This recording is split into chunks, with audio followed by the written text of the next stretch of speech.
गुरु पुराण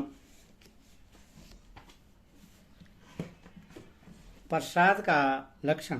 सज्जनों, आज आपको गुरु पुराण में प्रसाद का लक्षण के बारे में बताऊंगा। आपसे नम्र निवेदन है कि आप भक्ति माँ भगवती चैनल को लाइक एंड सब्सक्राइब जरूर करें।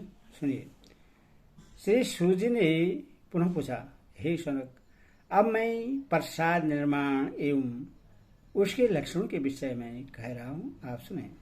सर्वप्रथम कुशल वास्तुविद की देखरेख में चारों दिशाओं में 64 पद परिमाप का एक चतुष्कोण भूमंडल तैयार करना चाहिए, जिसमें 48 पद परिणाम भूमि में दीवार का निर्माण करें।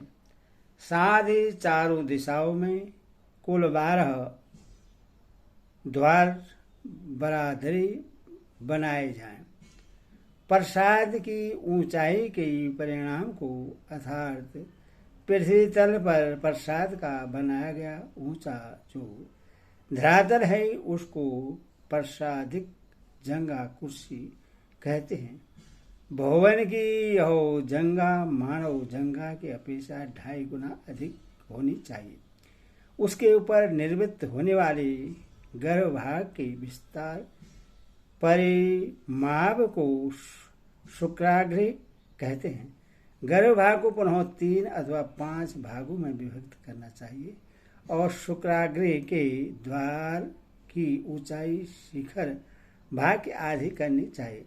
4 शिखर बनाकर उसके तीसरे भाग पर वेदी बंधन करें।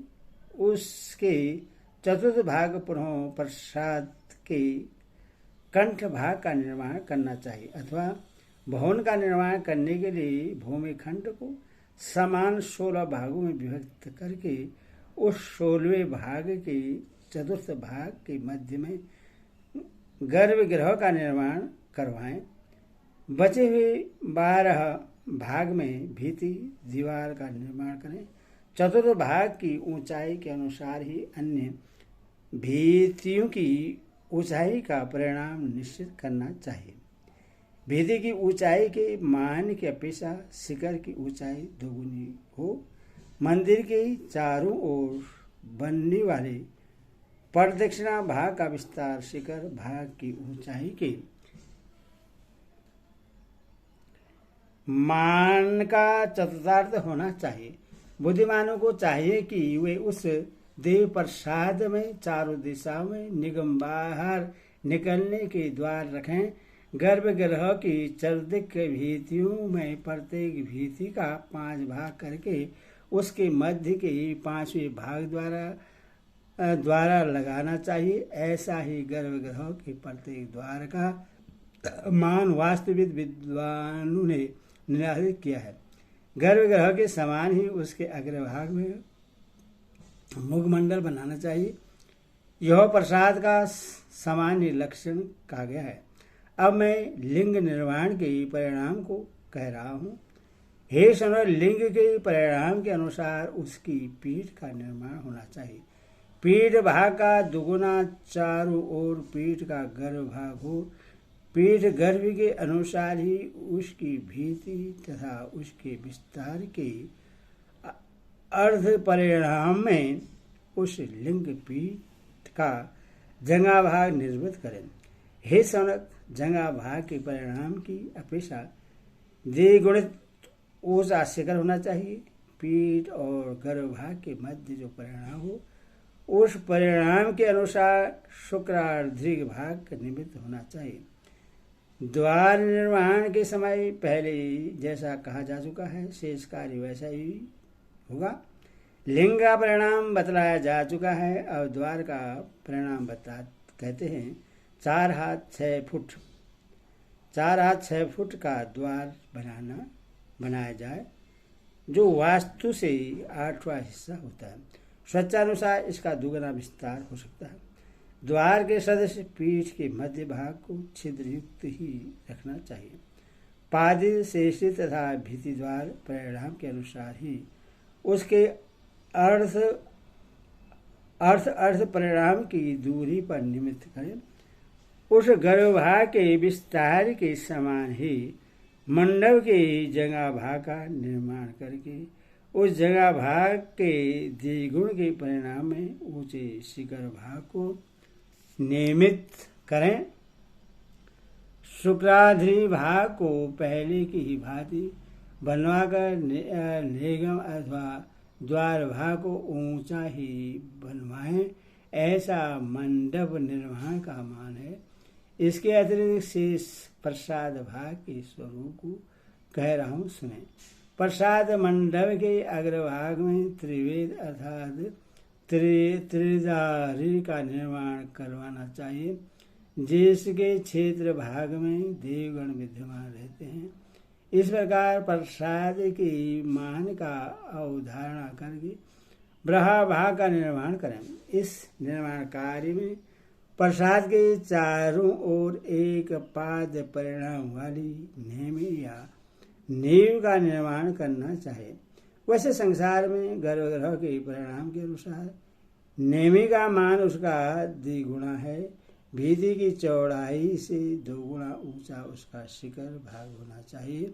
लक्षणों एवं स्वरूप की भिन्नता के कारण प्रसाद अनेक प्रकार के होते हैं, यथा वैराज, पुष्पक, कैलाश, मालिक, माणिक तथा त्रिविष्टम, ये 5 प्रकार के प्रसाद हैं। इनमें प्रथम प्रकार का वैराज नामक प्रसाद सब प्रकार से चकोर और समतल होता है। द्वितीय प्रकार के पुष्पक प्रसाद आयताकार होता है। तृतीय प्रकार का कैलाश नामक प्रसाद वृत्ताकार। चौथा मालिका नामक प्रसाद वृत्तायत और 5वीं त्रिविष्टम नामक प्रसाद अष्टकोणाकार होता है। इस प्रकार से बने हुए ये प्रसाद बड़े ही मनोहारी होते हैं। इन प्रसादों से ही अन्य प्रकार के प्रसादों का स्वरूप निमित्त हुआ है। मेरु, मंदर, विमान, भद्रक, सर्वोत भद्र, रोचक, नंदन, नंदीवर्धन और श्रीवत्स, ये 9 प्रकार के चकोर प्रसाद बैराज नामक प्रसाद निर्माण के कलश से ही उत्पन्न हुए हैं। वल ही ग्रहराज, शालाग्रह, मंदिर, विमान, वर्मा मंदिर, भवन, उत्तम और शिव का वेशन, ये 9 प्रसाद पुष्पक नामक प्रसाद कला से उत्पन्न हुए हैं। वल्ली, दुंदभी, पद, महापद, मुगली, उशंडी, शंख, कलश, गुहा, वृष तथा अन्य वृत्ताकार प्रसाद कैलाश प्रसाद से निकले हैं। गज, वृषभ, हंस, गरुड़, सिंह, समूह, भूमुख, भूदर, विजय तथा पृथ्वी थर, इन प्रसादों का उद्धव मालिका मणिक नामक वृत्तायत प्रसाद से हुआ है। वक्र, चक्र, मुष्टिक, परहो, वक्र, स्वस्तिक, खंड, गदा, श्रीवश, विजय तथा श्वेत, इन 9 प्रसादों का प्रादुर्भाव त्रिवेष्टम नामक प्रसाद से हुआ है। इसके अतिरिक्त त्रिकोण, पदाकार, अर्धचंद्राकार, चतुष्कोण तथा षष्ठक कोणीय प्रसाद से ही मंडप की स्थापना का निर्माण जहाँ तहाँ किया जा सकता है, जो क्रमशः राज्य, ऐश्वर्य, आयुवर्धन, पुत्र लाभ तथा स्त्री प्राप्त कराने वाले होते हैं। मुख्य द्वार के स्थान में ही ध्वजा आदि तथा गर्भगृह का निर्माण करना चाहिए। सूत्र के द्वारा सम संख्याओं से गुणित मंडप का निर्माण करके उस मंडप के चतुर्थार्थ अर्थात चौथाई परिणाम का एक भद्र ग्रह निमित्त करवाएं। भद्र ग्रह को समांतर वातायन रोशनदान से अथवा वातायन से रहित बनाना चाहिए। कई मंडप की दीवार के बराबर अथवा कहीं उससे 1.5 गुना अथवा कहीं 2 गुने माप के मंडप बनाए जाने चाहिए। प्रसाद के लता मंडल की भूमि, विषय तथा चित्र विचित्र रंग बिरंगी वर्ण की बननी चाहिए। परिणाम विरोध रहने पर उससे विषम रेखाओं से अलंकृत किया जा सकता है। प्रसाद के आधार भूमि प्रत्येक दिशाओं में अवस्थित 4 द्वारों और 4 मंडलों से शोभित होनी चाहिए। जो प्रसाद 100 सिरकों वाली अर्थात 100 मीनारों से युक्त रहती है उसे मेरु संख्या से अहित किया जाता है। यह अन्य प्रसादों की अपेक्षा उत्तम कोटि का होता है। इस प्रकार के प्रसाद में प्रत्येक मंडप 3 भद्र ग्रहों से अलंकृत होने चाहिए।